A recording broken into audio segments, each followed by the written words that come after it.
Tracking, alerting, protecting. This is WKYT News at 5. 8 hours and counting. A road remains closed after a semi hit a utility pole. We are tracking the search for a man who tied up 2 store clerks during a robbery. Senator Mitch McConnell outlining his plans less than 24 hours after winning his 6th term in the Senate. WKYT News at 5 starts now. A busy Lexington road still closed 8 hours after a crash. A semi hit a utility pole on North Broadway near West 6th Street around 9 a.m. The process of cleaning it up has been tricky and involved cutting power to hundreds of people. WKYT's Jordan Valines is live tracking the situation in our top story at 5.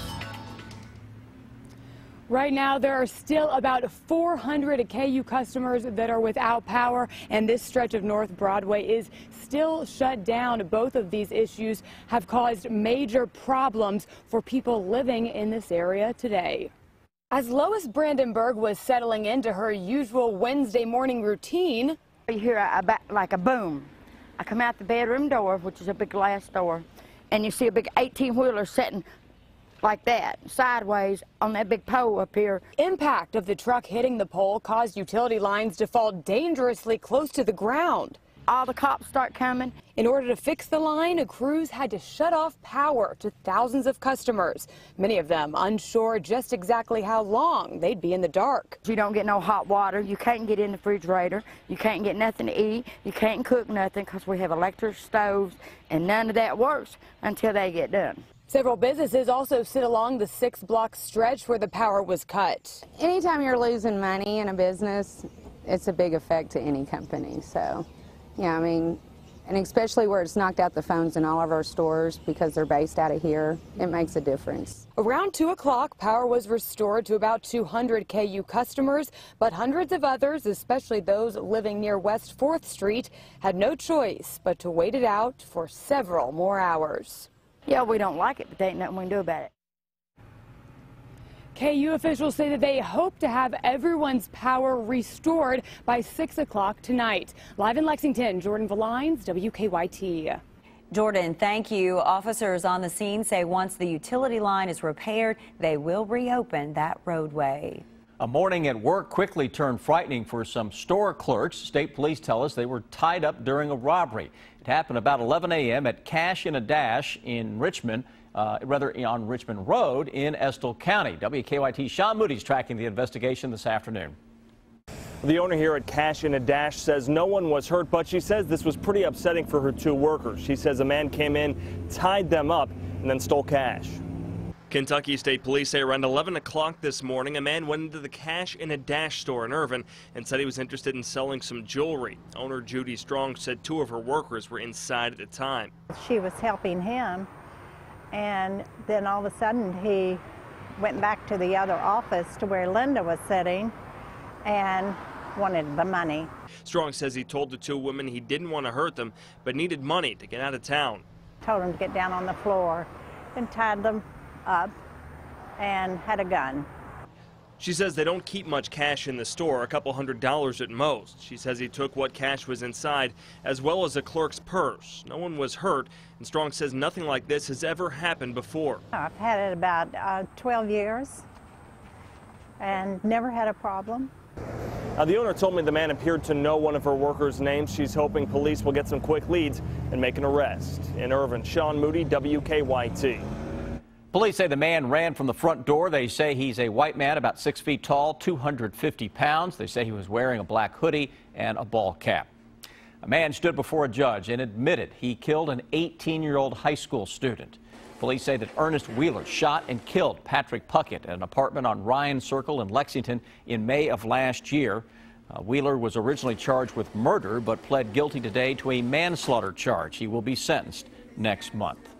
Our weather is starting to take a turn towards chilly. WKYT Chief Meteorologist Chris Bailey is here now with a rainy and a colder forecast. Yeah, just kind of a raw day out there that is wrapping up a lot of clouds, and for a lot of folks, a lot of rain that has been falling. And for areas that did get out on a few hours of drying, rains have returned now in our live sky cam. We look out across Hamburg Pavilion. It's a light, more of a nuisance rain That is falling just enough to kind of ruin any plans and make you change the attire that you're going to be wearing if you're going to be going to and from this evening. Live First Alert Defender, heaviest drops across parts of southern Kentucky as of now. Very light rains in the Lexington metro.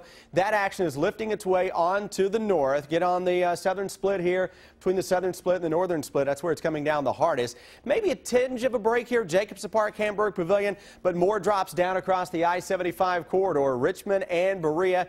That extends back to our west, and some very heavy rains falling here on the north side of Stanford, northern Lincoln County, southeastern parts of Boyle County, where you see those yellows. It is really coming down now. Lake Cumberland over to Somerset, right on top of the Hal Rogers Parkway into southeastern Kentucky, and those rains will be increasing for the Mountain Parkway corridor northeast over the next several hours. Flow again from southwest to northeast. We have a front that has put the brakes on across the southeastern corner of the state. Front number 2, though, arrives as we go into the day tomorrow. That's the one that will unleash some colder air. Short term, temperatures really not budging very much at all. A lot of rain out there this evening. Focus of the forecast, though, is on cold that is taking hold. That's when I come back.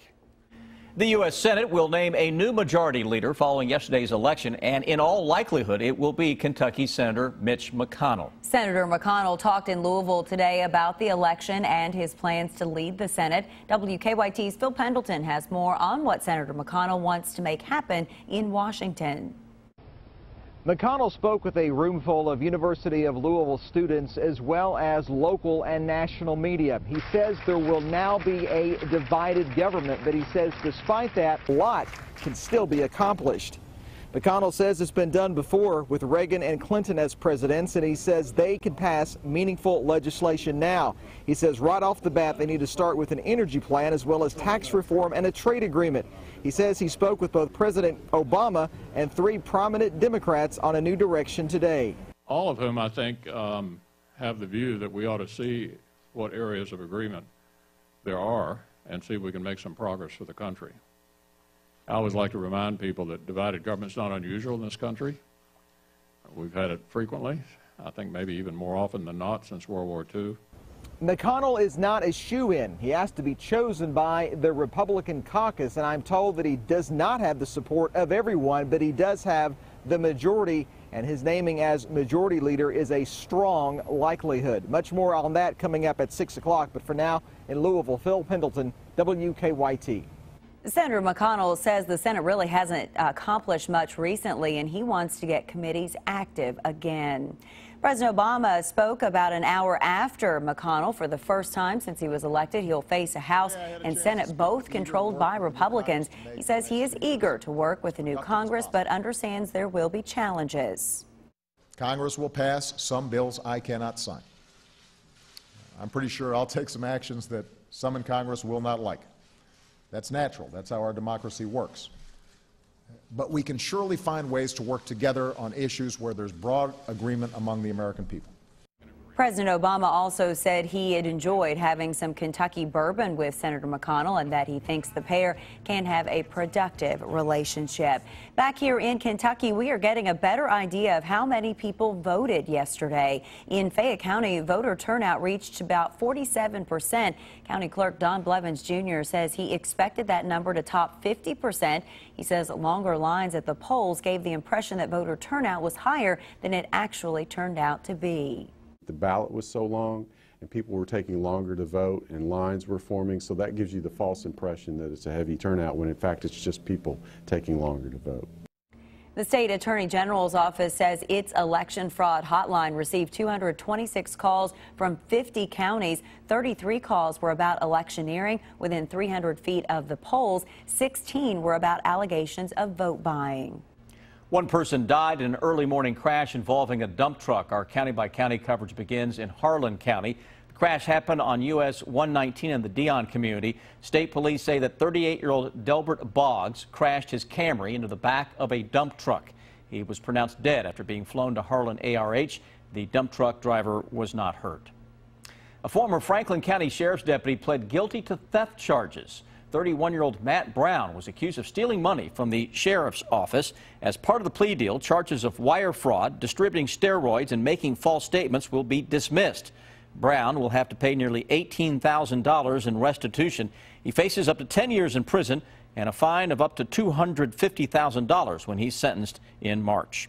It is another sign that the holidays are getting closer. The Salvation Army kicked off its annual Red Kettle campaign this morning in Lexington. The campaign began with a roast of UK Opera Theater director Dr. Everett McCorvey during a fundraising breakfast. The goal is to raise nearly $500,000. When people donate to the kettle, they're really giving far more than money. Basically, they are giving meals to hungry children. They're giving warm beds to homeless women and children in our community. They're giving hope to people who have fallen on hard times, who are who are despairing. They're giving them hope and a second chance. You can donate to the kettles that you see outside stores or by using the online kettle. The campaign ends on Christmas Eve. Police have some new clues in a kidnapping caught on tape. Why the victim's family says the new information gives them hope. It's a common childhood illness, but when do you need to seek extra help for ear infections? The answer in Better Living. A man wanted on drug charges decides he's ready to go to jail. How he let police know he wanted to surrender. That's on WKYT News at 5:30.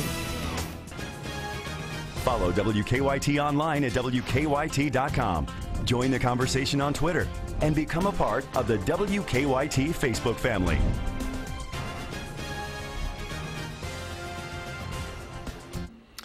Investigators are hoping that new video leads them to a missing Philadelphia woman and the man who kidnapped her. A man snatched Carlisha Freeland Gaither as she walked home Sunday night. Don Champion shows us the new clues in the case and how they're giving the woman's family hope.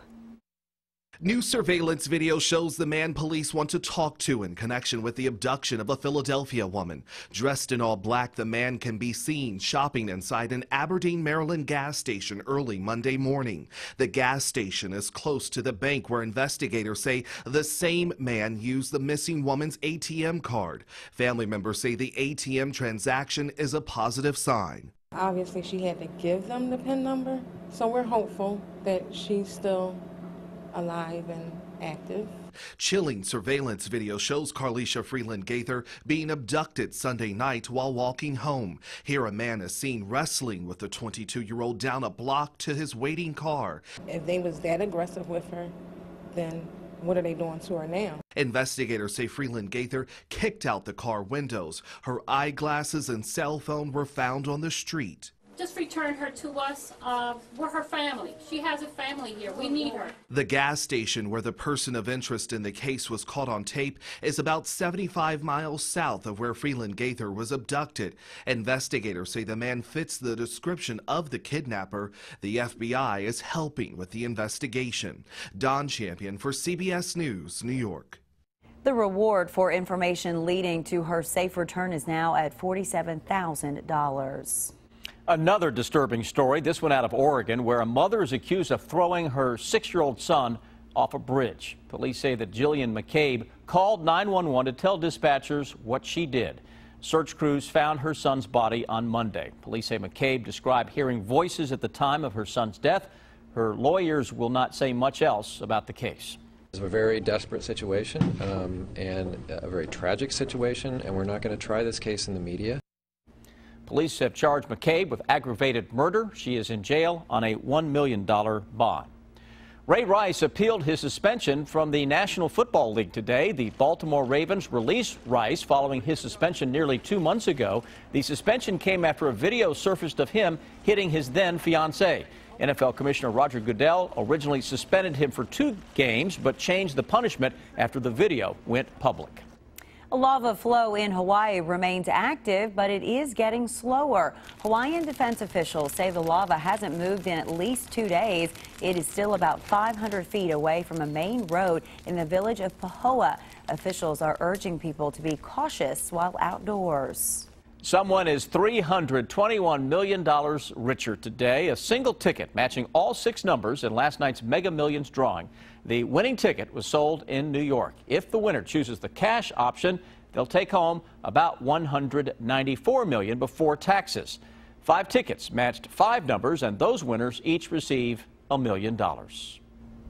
2 pieces of art have disappeared from a Lexington museum. We're tracking the search for them and a thief on WKYT News at 5:30. Ear infections are common in children, but how many should your child get before you consult a specialist? We'll have the answer for you in Better Living. It is time now for Better Living, health, education, and consumer news that impacts your life. Most children experience ear infections, but how many should they get before you consider ear tubes? Christina Muchler talks to a specialist to find out.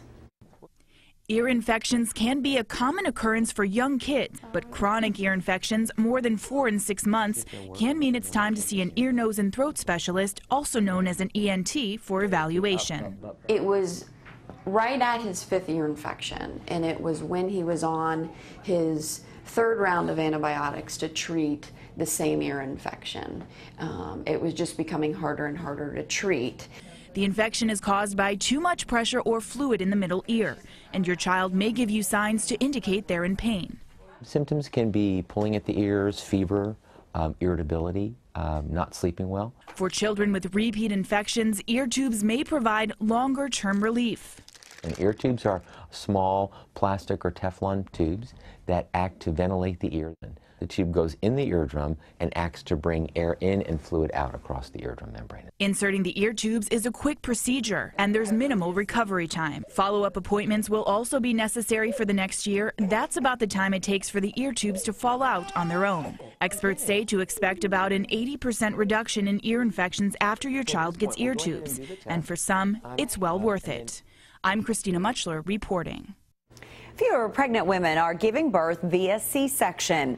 New government numbers show C-sections are dropping, but still account for nearly a third of all deliveries. Health officials have been trying to reduce the number of C-sections, urging hospitals to not allow elective C-sections before 39 weeks. Research shows C-sections can carry risk for both mom and baby. Google Glass might be good for technology, but it could be bad for your vision. Researchers tested the mounted head displays on 3 people with 20/20 vision. They found all had peripheral blind spots. Researchers say they need to conduct tests on a larger group of people. For more health, education, and consumer news, just go to WKYT.com and click on Better Living. Now, here's what's coming up for you at 5:30.